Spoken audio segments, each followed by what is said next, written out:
What up guys, Caiden here. So today I wanted to do something kind of different. So I kind of wanted to give you guys a deep dive of what goes on in my brain when I do my solves.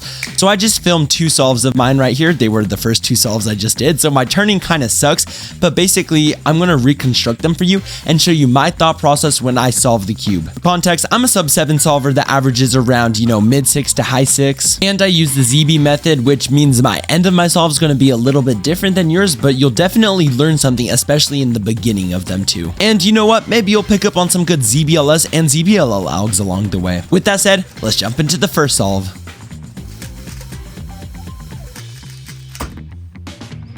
Alright, so let's take a look at this first solve right here. Scramble will be on screen for you guys right here.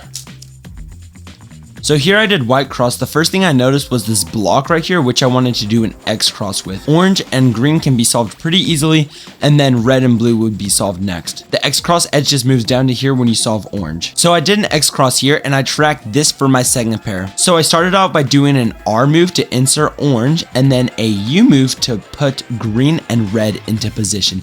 Then when you do F prime L prime, it now puts red into position and green solved. We're now going to add an extra U move to connect the 2x1 back here, and now you can end it off with L prime B2 like this. The X cross was pretty decent, but there's a better one that I missed that we're going to cover after I reconstruct the rest of the solve. Right here, I predicted my second pair with this corner and this edge, and I just paired it up like this and inserted it into the back, which gave another 3 mover, which is pretty nice. You can insert it on the left, and right here for ZBLS, all you have is just a dot, so no edges oriented, and you have this pair. This one is actually really nice. You can do hedge, U prime, pair it up, and then sledge it. And now if you do a U prime, you get soon ZB. This one is a really easy recognition with this huge block right here. You got opposites right here and matching right here. You're gonna do a U prime and then do this alg right here. And then a U prime AUF. The solve could have been a lot faster, but I was pretty happy with the efficiency that I had there. The one super obvious thing I missed is that the X cross right here could have been done a lot easier. If you start by solving green first, it actually puts blue into a perfect position in alignment to this X cross edge right here. Now, if you do an F right here to solve orange, you can now do U2 to pair up the block, which is so easy. Now all you have left is red and blue to solve, but if we're looking ahead to my second pair right here, if you solve red like this, it gives this for second pair, right? So instead, what you can do is add an extra U prime move and then solve red in the back, and then that gives a 3 mover. So now solve blue and now do the 3 mover.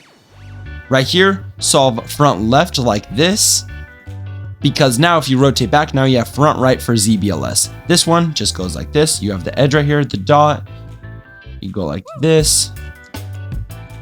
And then U prime to recognize the soon ZB. This is just a 2 GLL, and it goes like this.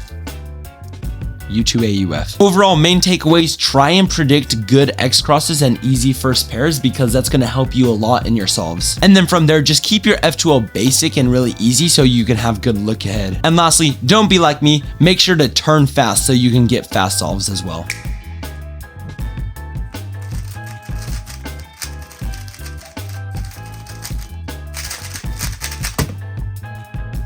Alright, here's the second scramble. So this one is actually a lot more simple than the other one. I did white cross again. I noticed this one is attached to its opposite already. This one is also attached, so I'm going to solve green, then solve red, and then solve blue at the end. So I put yellow top, red front, right?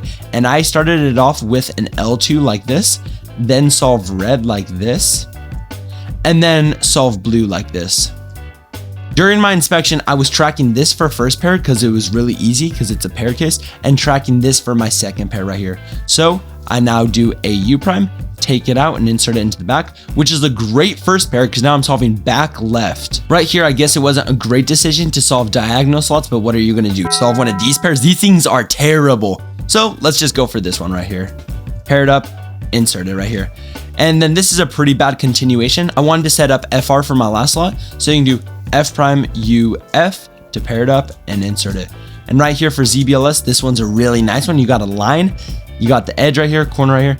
You can pair it up by doing RUR prime and then insert it with F moves, and that gives ZBLL. And this is also a great ZBLL. These two are matching, these two are also matching.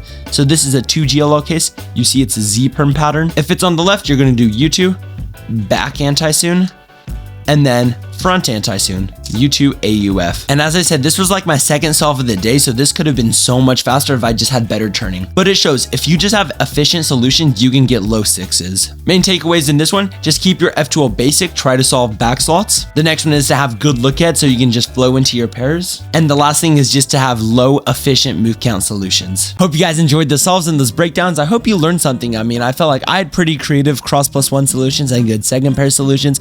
And yeah, I was pretty content with those solves anyways. And yeah, if you want to get coaching from me to get faster at 3x3, go ahead and check out cubing.gg. Link will be in the description. My coaching is for anyone, anywhere from trying to get your first sub-minute solve all the way down to trying to get to sub 7. I have a 10-minute, 30-minute, and 1-hour option that will hopefully tend to your needs and your schedule. Thank you guys all so much for watching. Make sure to subscribe to get more coaching advice from the coaches at cubing.gg.